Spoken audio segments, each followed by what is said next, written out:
Ouais. Alors, alors, pour reprendre ce qu'on a écouté, c'est vrai qu'aujourd'hui le thème d'aujourd'hui c'est la volonté, mais ça serait intéressant de faire un autre thème une fois sur le désir, parce que dans la Torah justement le désir il est au-dessus de la volonté. C'est lui qui dirige la volonté. Donc pour aujourd'hui on va se focaliser sur la volonté, mais c'est intéressant parce que ça a été évoqué par Léa, ça a été évoqué par Axel, ça a été aussi presque tout le monde a évoqué un peu ce sujet. Donc là, on va rester un petit peu sur la volonté, bien que volonté et désir, c'est des sujets aussi qui vont un petit peu ensemble. Alors, déjà, pour démarrer, euh, dans les parties profondes de la Torah, on appelle la volonté une lumière qui nous transcende. Il existe deux types de lumière. Il y a des lumières qui sont intériorisées à l'intérieur de nous, donc, et des forces qui correspondent à des forces qu'on intériorise, et à des choses qui nous dépassent.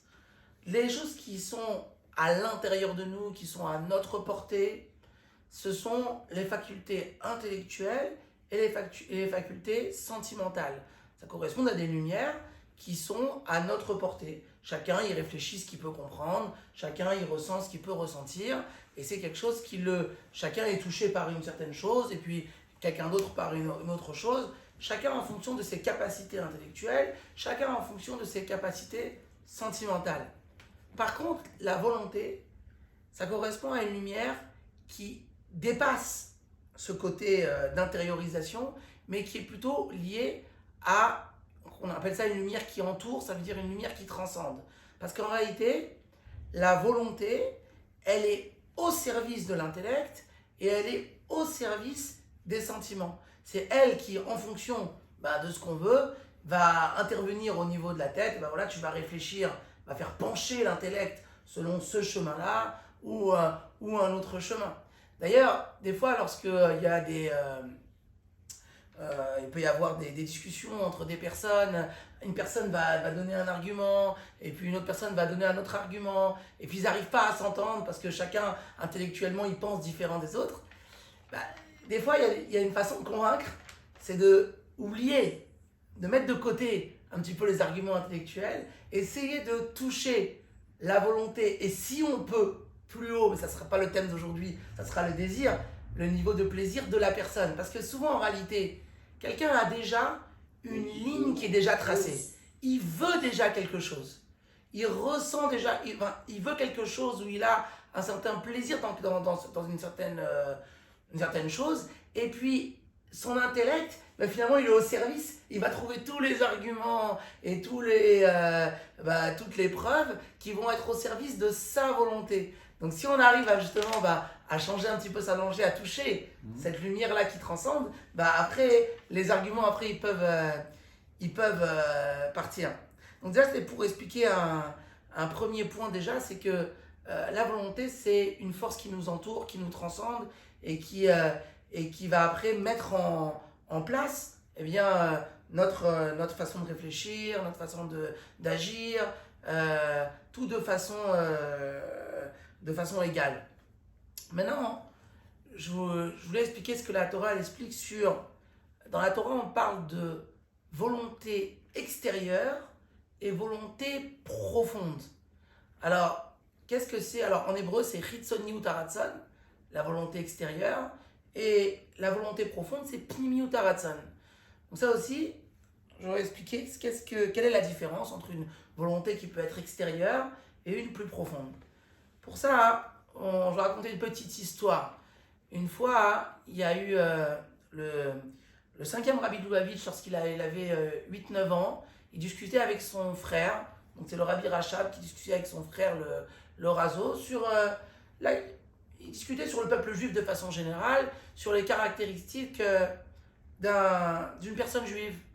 Et le Razo, qui est le frère du Rabbi Rachab, disait un juif, il se distingue plutôt sur ses capacités intellectuelles, ses capacités d'apprendre la Torah, de développer les textes. Et il parlait comme ça avec le Rabbi Rachab, ils n'arrivaient pas trop à s'entendre sur le sujet.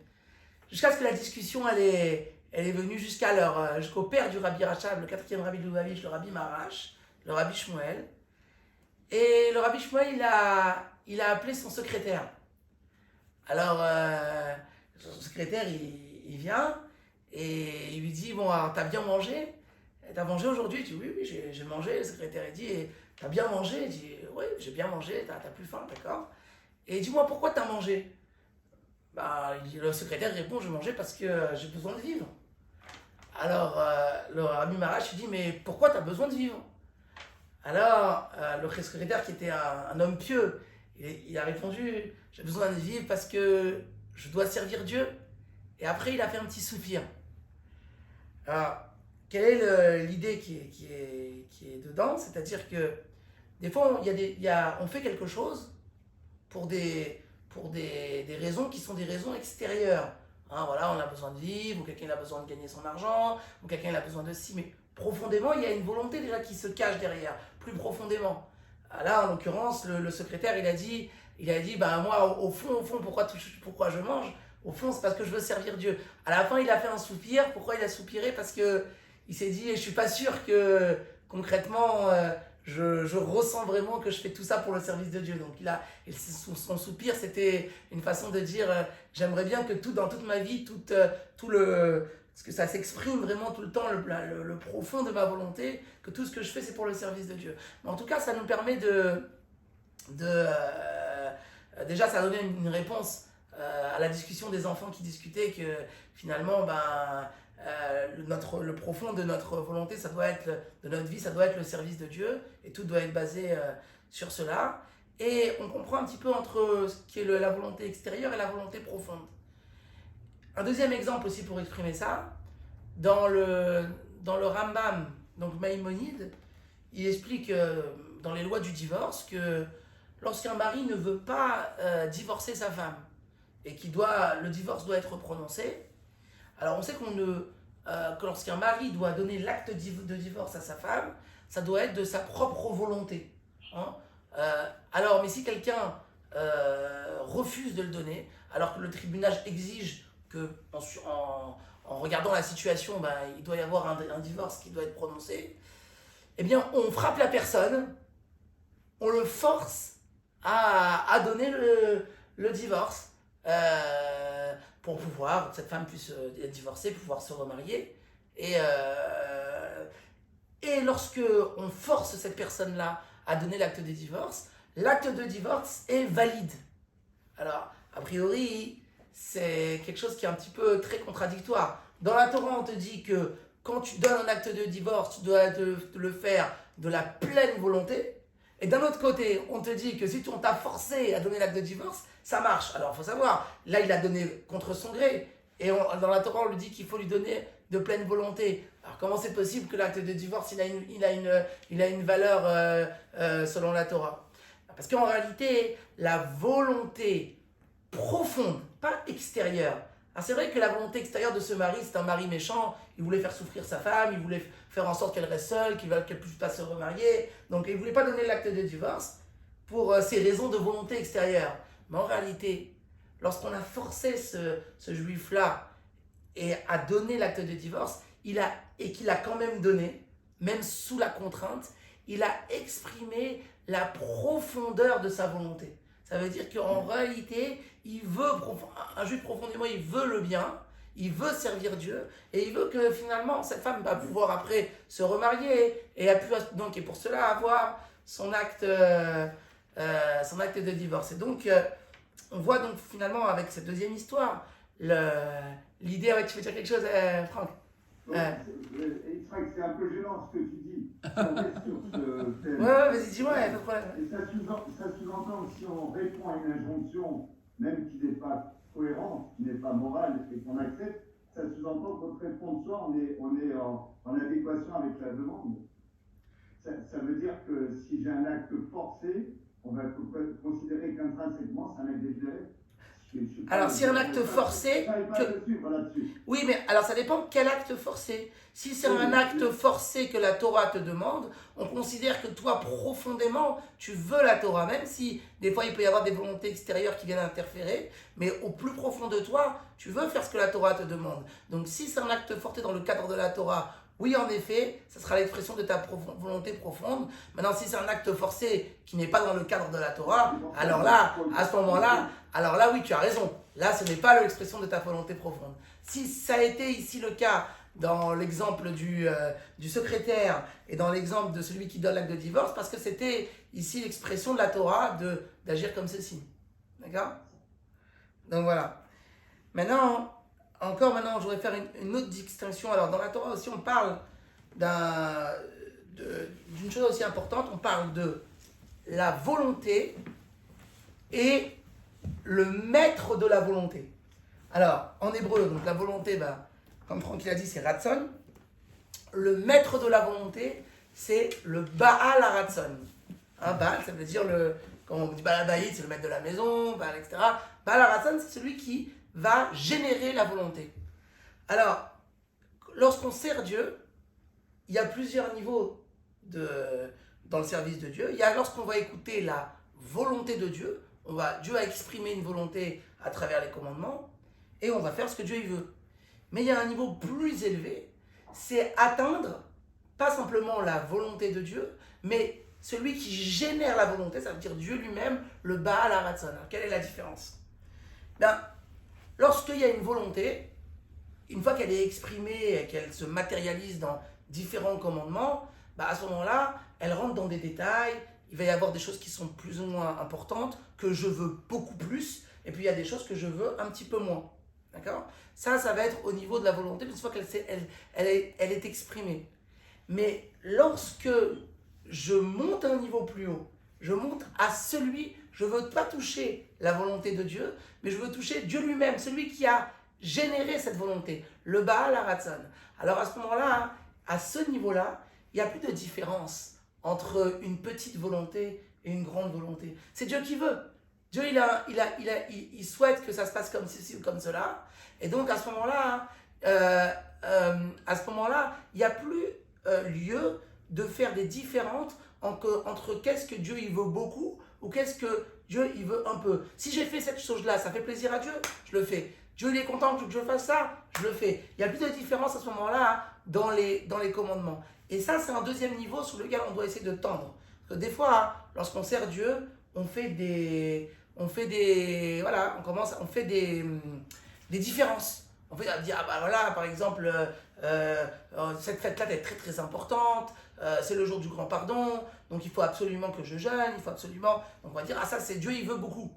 Mais des fois dans la vie de tous les jours, dans des mitzvot qui peuvent être pas des actes de la Torah qui peuvent paraître banals, on va dire peut-être c'est moins important. Je vous donne un exemple. Vous savez que la Torah, elle régit même le fait comment on s'habille. Par exemple, la droite, elle a plus d'importance que la gauche. C'est pour ça que lorsqu'on met sa veste, on met d'abord la manche droite et après la manche gauche. Parce que la droite représente la bonté et la gauche, elle représente la sévérité. La Torah, elle donne toujours plus d'importance à la bonté par rapport à la sévérité. Donc en général, on fait toujours passer la droite avant la gauche. Et d'ailleurs, même quand le rabbi, si vous avez vu le rabbi applaudir, le rabbi applaudissait toujours dans ce sens-là, la droite sur la gauche. Et donc la droite, elle a une importance. Donc, mais tu vas comparer ça peut-être avec la fête de Kippour, tu vas dire, il y a des choses que Dieu il veut plus, il y a des choses qui sont plus importantes, et des choses qui sont moins importantes. Ça, c'est quand tu vois les choses une fois qu'elles descendent sur terre. Mais lorsque tu montes à un niveau plus haut, tu montes au Baal HaRatson, à celui qui génère la volonté, il n'y a plus de différence. Ça, c'est la volonté, et ça, c'est aussi la volonté de Dieu. C'est comme un père avec un fils. Si le fils, il veut vraiment faire plaisir à son père, il va dépasser les demandes de son père. Il veut faire que son père il soit fier de lui, que son père il soit content de lui. Alors, il ne va plus regarder si sa volonté c'était de descendre la poubelle ou si sa volonté c'est de réussir un examen. C'était, je veux que dans tout ce que je fais, eh bien, j'apporte satisfaction. Et là, j'atteins à ce moment-là, je dépasse le niveau de volonté simple et j'atteins le niveau de Baal HaRatson, celui qui génère la volonté. Ensuite, maintenant tout ça, c'est bien beau, mais on pourrait se poser la question, mais et là ça rejoint ce que tu disais Philippe tout à l'heure par rapport à un problème d'addiction, comment on peut réveiller la volonté? Parce que la volonté, c'est pas la force la plus haute. On avait dit, on en a parlé au début, il y a plus haut que volonté, il y a la force du désir qui dépasse. Donc, on a dit que la volonté, c'est une force qui nous transcende, qui nous entoure, qui dirige notre corps. Mais comment on fait pour pouvoir la réveiller? Pour que cette volonté, elle soit puissante, assez puissante pour qu'on arrive à surmonter les difficultés, on arrive au bout de ce qu'on désire faire. Alors, puisque la volonté, ce n'est pas une force intérieure, mais c'est plutôt une force extérieure qui dirige le corps de façon générale. Donc, c'est ce qu'on appelle en hébreu un makif. Un makif, donc c'est une force qui transcende. C'est une force transcendante. Et ben, pour pouvoir réveiller cette volonté-là, il faut aussi étudier les parties de la Torah qui nous transcendent. Dans la Torah, on a des parties qui sont plus dévoilées, comme l'étude du Talmud, comme l'étude du Chumash. Et puis, on a des parties plus profondes de la Torah, des commentaires qui ont trait à la Chassidoute, aux parties plus profondes de la Torah, et qui vont réveiller les profondeurs de l'âme. Et puisqu'ils vont réveiller les profondeurs de l'âme, elles vont atteindre le niveau, ce qu'on appelle le niveau de volonté dans l'âme. Qu'est-ce que ça veut dire, le niveau de volonté dans l'âme? Dans notre âme, on a 5 parties. On a les 3 premières qui sont intérieures, qu'on appelle Nefesh, Ruach et Neshama. Ces 3 premiers niveaux qui sont intérieurs. Et le 4e niveau, l'âme qui n'est pas à l'intérieur de notre corps, qui nous entoure, qui brille sur nous, et qui s'appelle Chaya, ce niveau-là, eh bien, il correspond au niveau de volonté. Après, il y a un niveau encore plus haut, mais ça, c'est pas le thème d'aujourd'hui. C'est le niveau du désir, c'est Yechida, mais ça, on va pas le développer. Mais en tout cas, le premier niveau qui nous transcende, eh bien, le niveau de l'âme, le 4e, qui correspond, eh bien, à la volonté, il s'appelle Chaya. Lorsqu'on va étudier les parties profondes de la Torah, on va réveiller ce niveau-là. Et donc, forcément, on va activer cette volonté-là. Et d'ailleurs, quand on voit bien, lorsqu'on étudie quelque chose quelque chose de profond, ça touche le cœur de façon... ça touche le cœur et ça réveille un enthousiasme chez nous, qu'on se dit, ah bah tiens, j'étais tellement touché par ce commentaire que ça me donne envie de faire ça, ça me réveille une volonté. Et donc, c'est les parties profondes de la Torah qui permettent de réveiller la volonté. Enfin, pour terminer, on sait que dans la pratique du judaïsme, on peut la diviser en deux parties. Il y a le fait de recevoir le joug des mitzvot, ça veut dire j'accepte de faire les commandements, et il y a le fait de recevoir le joug de Dieu. C'est quelque chose qui sont différentes. Lorsque quelqu'un il dit j'accepte le joug des mitzvot, ça veut dire je suis d'accord de faire la volonté de Dieu. Ça, c'est quelque chose qui implique notre action. C'est quelque chose qui implique nos pensées. C'est quelque chose qui implique notre parole. Mais ce n'est pas forcément quelque chose qui implique notre volonté. Quelqu'un, des fois, il peut se forcer à faire la Torah parce qu'il dit, il sait que c'est ce qu'il faut faire, il le fait. Mais peut-être que ses volontés sont autres et ne sont pas forcément dans les choses qui sont la volonté de Dieu et il le fait de force. Par contre, lorsqu'on appelle recevoir, pas le joug des mitzvot, mais plus haut que ça, recevoir le joug de Dieu, le joug du ciel, alors là, ça veut dire j'accepte Dieu comme mon maître. Là, c'est complètement différent. Ça veut dire que c'était un petit peu comme l'idée d'atteindre le niveau de celui qui génère la volonté, le Baal Haratzon. Ça veut dire je fais en sorte que la volonté de Dieu, c'est ma propre volonté. Alors ça, c'est quelque chose qui demande un travail, parce que au début du service de Dieu, bien sûr, on n'est pas forcément au niveau de pouvoir faire les choses comme ça, c'est ta propre volonté. Au début du service de Dieu, tu as peut-être d'autres volontés, mais tu te forces parce que tu te dis, c'est ce qu'il faut faire. Mais après, lorsque tu apprends, tu apprends beaucoup la Torah, tu apprends les parties profondes de la Torah, et bien finalement, tu changes ta propre personne. Tu fais que ton service de Dieu, c'est plus simplement accepter le joug des mitzvot, mais c'est accepter Dieu lui-même, le joug de Dieu lui-même. Et à ce moment-là, tu fais que la volonté de Dieu, c'est ta propre volonté. Et à ce moment-là, lorsque la volonté de Dieu, c'est ta propre volonté, alors à ce moment-là, Dieu, il rend l'appareil. Il fait que lorsque nous, on a des volontés, on est capable de dire à Dieu, et là c'est ce que Franck il a dit, Yehi Ratson, que ça soit la volonté. Ça veut dire que on est capable de dire que on demande à Dieu que même si ta volonté c'est pas ça, elle est autre, eh bien on voudrait que notre volonté elle soit acceptée par toi. Et ça qu'on dit dans la prière, quand on demande par exemple le troisième temple, lorsqu'on te demande Mashiach, on dit Yehi Ratson, que ça soit la volonté. Même si toi Dieu t'a prévu la délivrance pour un certain temps qui n'est peut-être pas le temps de maintenant, comme nous on a été capable de mettre notre volonté de côté pour ta volonté, alors Dieu aussi sera capable d'écouter notre volonté et de faire venir le Mashiach tout de suite, très bientôt. Amen. Voilà. Merci, Amen. Ce qui est intéressant, c'est que quand tu dis le générateur de volonté,